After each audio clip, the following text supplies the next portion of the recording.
முக்கிய செய்திகள். தமிழ்நாட்டின் பல பகுதிகளில் வெளுத்து வாங்கும் கோடை மழை. மலைக்கோயில்கள், அருவிகளுக்கு செல்ல வனத்துறை தடை. பாஜக அலுவலகத்தை இன்று கட்சியினருடன் முற்றுகையிடும் கெஜ்ரிவால். முடிந்தால் அனைவரையும் கைது செய்யுமாறு மோடிக்கு சவால். குடியுரிமை சான்றிதழ்களை சரிபார்க்க தபால் நிலையங்களில் ஏற்பாடு. ரயில்வே துறையினரையும் ஈடுபடுத்த மத்திய அரசு நடவடிக்கை.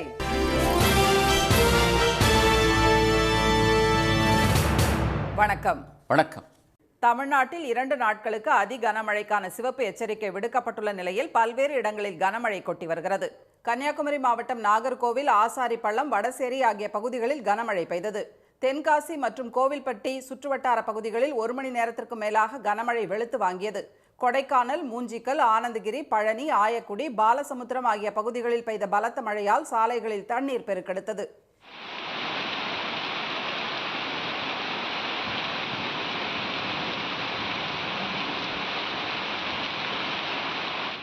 மன்னார்குடி, கோட்டூர் ஆகிய பகுதிகளிலும், கும்பகோணம் மற்றும் விராலிமலை, இலுப்பூர் உள்ளிட்ட இடங்களிலும், ஆண்டிப்பட்டியிலும் கனமழை பெய்தது.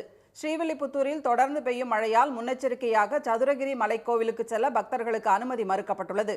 பெரியகுளத்தை அடுத்த கும்பக்கரை மற்றும் மேகமலை அருவிகளுக்கு நீர்வரத்து அதிகரித்துள்ளதால் சுற்றுலா பயணிகளுக்கு வனத்துறை தடை விதித்துள்ளது.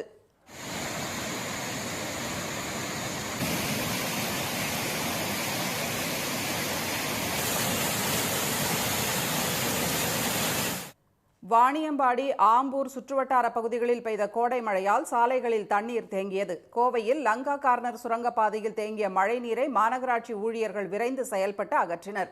கனமழையால் மாவட்ட ஆட்சியர் அலுவலக வளாக இருசக்கர வாகன நிறுத்தத்தின் மேற்கூரை திடீரென சரிந்து விழுந்ததில் 30க்கும் மேற்பட்ட வாகனங்கள் சேதமடைந்தன.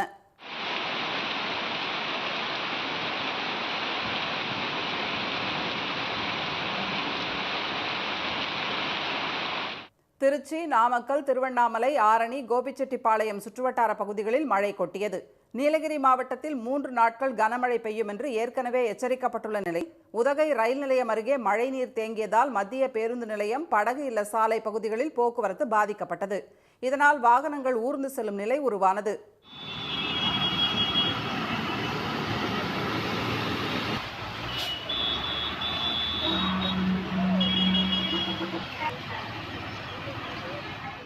இதனிடையே தென்மேற்கு வங்கக்கடல் பகுதியில் 22ஆம் தேதி குறைந்த காற்றழுத்த தாழ்வு பகுதி உருவாக வாய்ப்புள்ளதாக வானிலை மையம் கணித்துள்ளது. இதன் காரணமாக இன்று முதல் 22ஆம் தேதி வரை 3 நாட்களுக்கு தமிழ்நாடு மற்றும் புதுச்சேரியில் கனமழை முதல் மிக கனமழை வரை பெய்யக்கூடும் என தெரிவிக்கப்பட்டுள்ளது. மேற்கு தொடர்ச்சி மலையை ஒட்டிய நெல்லை, தென்காசி, குமரி, தேனி, திண்டுக்கல் ஆகிய 5 மாவட்டங்களில் இன்று அதி கனமழை பெய்யும் என வானிலை மையம் எச்சரித்துள்ளது. நாளை கோவை, திருப்பூர், திண்டுக்கல், விருதுநகர் ஆகிய மாவட்டங்களில் மிக கனமழை பெய்யும் எனவும் தெரிவிக்கப்பட்டுள்ளது.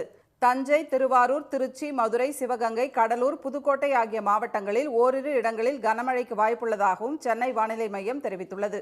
ஆம் ஆத்மி கட்சியை அழிக்க பிரதமர் திரு மோடி முயற்சி செய்வதாக குற்றம் சாட்டியுள்ள டெல்லி முதலமைச்சர் திரு அரவிந்த் கெஜ்ரிவால் பாஜக தலைமை அலுவலகத்திற்கு கட்சி MP, MLAக்களுடன் இன்று முற்றுகையிட உள்ளதாகவும், முடிந்தால் கைது செய்து கொள்ளுங்கள் என்றும் சவால் விடுத்துள்ளதால் டெல்லியில் பரபரப்பு நிலவுகிறது. டெல்லி அரசு 2021ஆம் ஆண்டு வெளியிட்ட மதுபான கொள்கையில் முறைகேடு நடந்திருப்பதாக கூறி முன்னாள் துணை முதலமைச்சர் திரு மணீஷ் சிசோடியா, MP திரு சஞ்சய் சிங் உள்ளிட்டோர் கைது செய்யப்பட்டனர். அதைத் தொடர்ந்து கடந்த மார்ச் மாதம் திரு அரவிந்த் கெஜ்ரிவாலும் இந்த வழக்கில் சிறை வைக்கப்பட்டார். மக்களவைத் தேர்தல் பிரச்சாரம் செய்வதற்காக உச்சநீதிமன்றம் அவருக்கு ஜாமீன் வழங்கியுள்ளது. திரு கெஜ்ரிவாலை சந்திக்க சென்ற தம்மை அவரது உதவியாளர் தாக்கியதாக ஆம் ஆத்மி கட்சி MP திருமதி ஸ்வாதி மாலிவால் டெல்லி காவல்துறையில் புகார் அளித்தார். இதையடுத்து விசாரணை நடத்திய போலீசார் திரு கெஜ்ரிவாலின் உதவியாளர் திரு பிபவ் குமாரை நேற்று கைது செய்து சிறையில் அடைத்தனர். அவரை 5 நாட்கள் போலீஸ் காவலில் விசாரிக்க நீதிமன்றம் அனுமதி அளித்துள்ளது.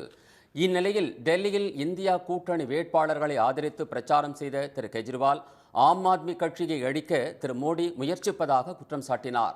தனது அமைச்சரவையில் இருந்த மூத்த அமைச்சர்களையும் தம்மையும் கைது செய்த பாஜக அரசு தற்போது உதவியாளரையும் கைது செய்துள்ளதாக அவர் சாடினார். இன்னும் பலரை கைது செய்ய திரு மோடி திட்டமிட்டிருப்பதாக குற்றம் சாட்டிய திரு கெஜ்ரிவால் அவருக்கு சிரமம் வைக்காமல் மூத்த தலைவர்கள், அமைச்சர்கள் புடைசூட பாஜக தலைமை அலுவலகத்தை இன்று முற்றுகையிடப் போவதாக அறிவித்தார். मैंने कहा मोदी जी क्यों दुखी हो रहे हो? कल मैं 12 बजे अपने सारे एमएलए लेके बीजेपी दफ्तर जा रहा हूं। मैं कह रहा हूं थारा कोई कर लो गिरफ्तार।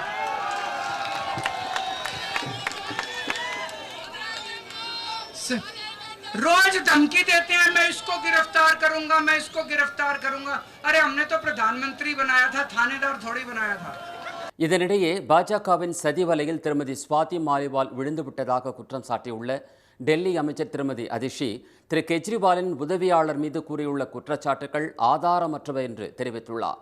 ஆம் ஆத்மி என்பது கட்சி அல்ல, ஒரு சிந்தனை என்று குறிப்பிட்டுள்ள அவர், எத்தனை தலைவர்களை சிறையில் அடைத்தாலும் அதைவிட 100 மடங்கு தலைவர்கள் ஆம் ஆத்மி கட்சியில் உருவாகிக் கொண்டே இருப்பார்கள் என்று தெரிவித்துள்ளார்.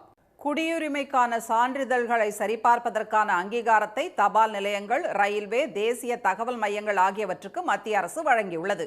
2019ஆம் ஆண்டு நாடாளுமன்றத்தில் நிறைவேற்றப்பட்ட குடியுரிமை சட்டத்தின்படி பாகிஸ்தான், ஆப்கானிஸ்தான், வங்கதேசம் ஆகிய நாடுகளிலிருந்து 2014 டிசம்பர் 31ஆம் தேதிக்குள் இந்தியாவுக்கு வந்த இந்துக்கள், சீக்கியர்கள், சமணர்கள், பௌத்தர்கள், பார்சிகள், கிறிஸ்துவர்கள் ஆகியோருக்கு இந்திய குடியுரிமை வழங்கப்படும் என்றும் அவர்களிடம் எவ்வித ஆவணங்களும் இல்லாவிட்டாலும் குடியுரிமை வழங்கப்படும் என்றும் திருத்த சட்ட மசோதா நிறைவேற்றப்பட்டது. குடியரசுத் தலைவர் ஒப்புதல் அளித்த இச்சட்டம் பல்வேறு காரணங்களால் கடந்த 4 ஆண்டுகளாக கிடப்பில் போடப்பட்டிருந்தது. ஆனால் மக்களவை தேர்தல் தேதி அறிவிப்பதற்கு முன் திடீரென குடியுரிமை திருத்த சட்டம் அமலுக்கு வருவதாக உள்துறை அமைச்சர் திரு அமித்ஷா அறிவித்தார். இந்நிலையில் குடியுரிமை வேண்டி அளிக்கப்பட்டுள்ள விண்ணப்பங்களுடன் இணைக்கப்படும் ஆவணங்களை சரிபார்க்கும் பணியை நாடு முழுவதும் உள்ள தபால் நிலையங்கள், ரயில்வே நிலையங்கள், தேசிய தகவல் மையங்கள் ஆகியவற்றுக்கு மத்திய அரசு வழங்கியுள்ளது.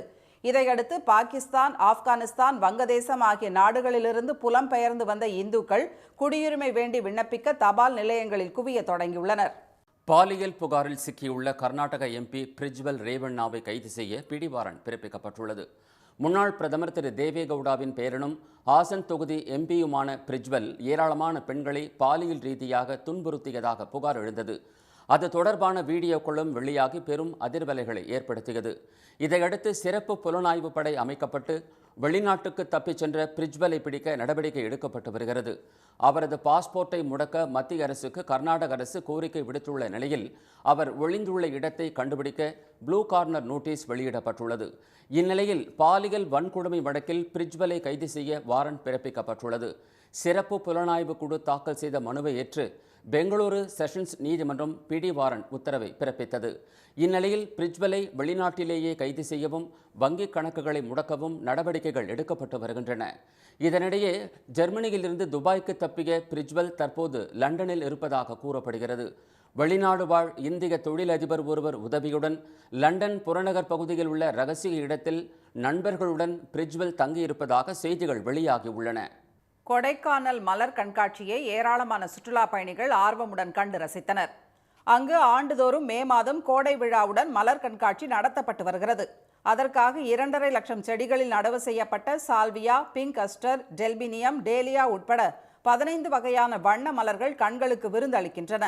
காய்கறி மற்றும் பழங்களால் உருவாக்கப்பட்ட டிராகன், பாண்டா கரடி, வரையாடு, வீணை ஆகியவை அனைவரையும் வெகுவாக கவர்ந்தன. பொதுமக்களை ஈர்க்கும் விதமாக நடைபெற்ற லேசர் காட்சியில் ஒலிக்கப்பட்ட பாடலுடன் கூடிய துள்ளிசைக்கு சிறுவர்களும் பெண்களும் உற்சாக நடனமாடி மகிழ்ந்தனர்.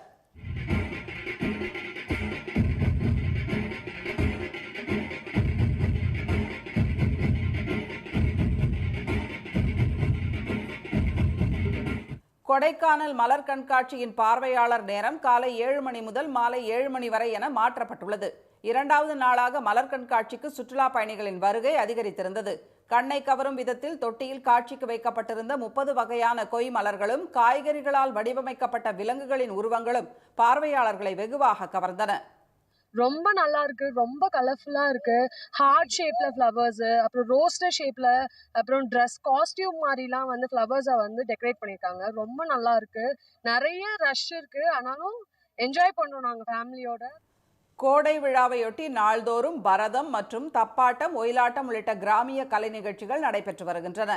ஏழைகளின் ஊட்டி என அழைக்கப்படும் ஏற்காட்டில் கோடை விழா மலர் கண்காட்சி 22ஆம் தேதி முதல் 26ஆம் தேதி வரை 5 நாட்களுக்கு நடைபெறும் என அறிவிக்கப்பட்டுள்ளது. அண்ணா பூங்கா, ஏரி பூங்கா, தாவரவியல் பூங்கா, ரோஜா தோட்டம் ஆகிய இடங்களில் மலர்களால் ஆன சிற்பங்கள் காட்சிக்கு வைக்கப்பட உள்ளன. இந்த ஆண்டு நெதர்லாந்து நாட்டிலிருந்து வரவழைக்கப்பட்ட லில்லியம், சீனாவிலிருந்து இறக்குமதி செய்யப்பட்ட ரோஜா மலர்கள் மற்றும் டாலியா ஆகியவையும் இடம்பெறுகின்றன. இ பாஸ் நடைமுறை சிக்கல் இல்லாத ஏற்காட்டில் நிலவும் குளிர்ச்சியான பருவநிலை மற்றும் ரம்மியமான சூழலை அனுபவிக்க ஏராளமானோர் படையெடுப்பதால் அங்கு சுற்றுலா பயணிகள் எண்ணிக்கை அதிகரித்துள்ளது. வெளிநாடுகள் மற்றும் வெளி மாநிலங்களில் வசிக்கும் தமிழர்களுக்காக செயல்படுத்தப்பட்டு வரும் பல்வேறு திட்டங்களை தமிழ்நாடு அயலக தமிழர் நலத்துறை வெளியிட்டுள்ளது. கல்வி, வேலைவாய்ப்பு, வணிகம் போன்ற பல்வேறு காரணங்களுக்காக புலம்பெயர்ந்து வெளிநாடுகளிலும் இந்தியாவில் உள்ள மற்ற மாநிலங்களிலும் வாழும் தமிழர்களுக்காக முதலமைச்சர் திரு மு.க.ஸ்டாலின் உத்தரவுப்படி அயலக தமிழர் நல வாரியம் அமைக்கப்பட்டுள்ளது. அதில் உறுப்பினராக இருக்கும் வெளிநாடு வாழ் தமிழர்களுக்காக பல்வேறு திட்டங்களையும் அயலக தமிழர் நலத்துறை அறிவித்துள்ளது. இது தொடர்பாக வெளியிட்டுள்ள அறிக்கையில் 3 ஆண்டுகளுக்கு ஒருமுறை ரூபாய் 395 செலுத்தினால் 5 லட்சம் ரூபாய்க்கும், ரூபாய் 700 செலுத்தினால் 10 லட்சம் ரூபாய்க்குமான 2 காப்பீட்டு திட்டங்கள் மூலம் வெளிநாடு வாழ் தமிழர்கள் பலன் பெறலாம் என்று கூறப்பட்டுள்ளது. புற்றுநோய், சிறுநீரக பாதிப்பு, பக்கவாதம் உள்ளிட்ட 13 வகை நோய்களுக்கான தொடர் சிகிச்சை பெறுவோருக்கு மருத்துவ காப்பீடு வழங்கும் திட்டங்களும் அறிவிக்கப்பட்டுள்ளன. பணியின் பொருட்டு வெளிநாடு சென்று விபத்தில் உயிரிழப்போரின் 2 குழந்தைகளுக்கு கல்வி உதவித்தொகை, திருமண உதவித்தொகை ஆகியவை வழங்கப்படும் என்றும் அயலக தமிழர் நலத்துறை தெரிவித்துள்ளது. மேலும் அயலக தமிழர் நலத்துறையில் nrtamils.tn.gov.in என்ற இணையதளத்தில் உறுப்பினராக பதிவு செய்வதற்கான 200 ரூபாய் கட்டணத்தை செலுத்துவதிலிருந்து ஜூன் 15ஆம் தேதி வரை விலக்கு அளிக்கப்பட்டுள்ளதாகவும் அறிவிக்கப்பட்டுள்ளது.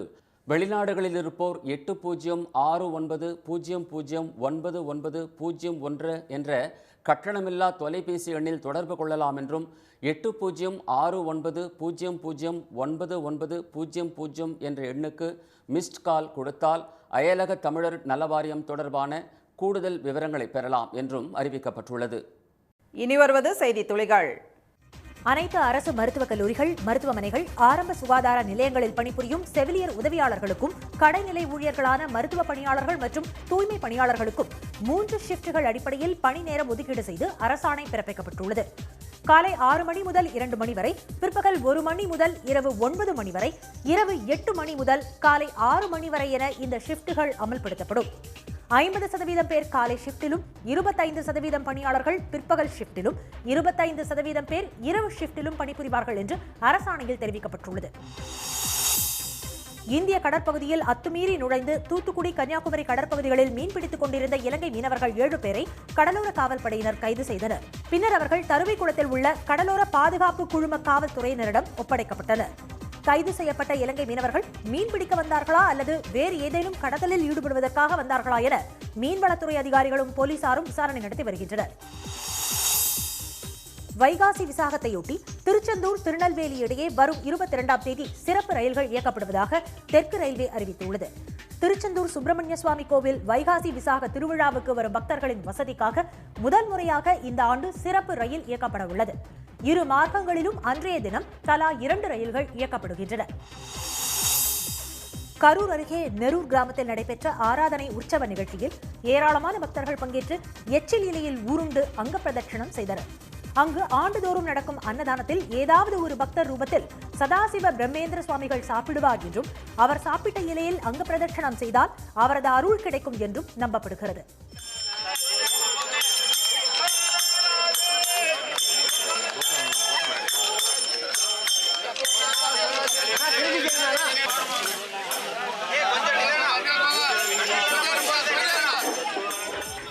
நீதிமன்ற தடையால் நிறுத்தி வைக்கப்பட்டிருந்த இந்த வினோத சடங்கு முறை நிர்வாகத்துக்கு சாதகமாக தீர்ப்பு வந்ததால் 8 ஆண்டுகளுக்கு பிறகு இந்த ஆண்டு நடைபெற்றது.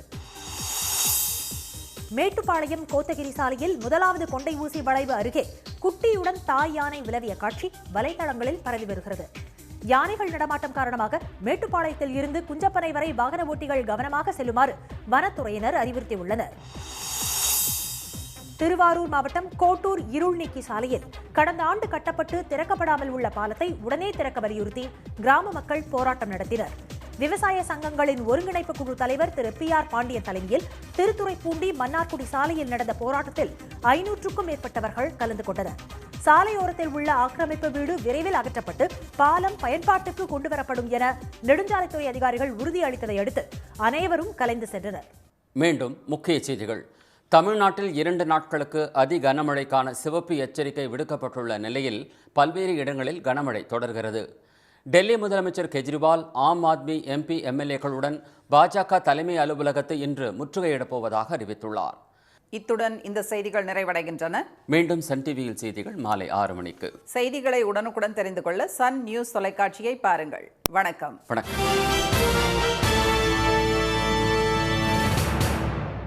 உடனுக்குடன் செய்திகளை தெரிந்து கொள்ள சன் நியூஸ் பெல் ஐகானை கிளிக் பண்ணுங்க.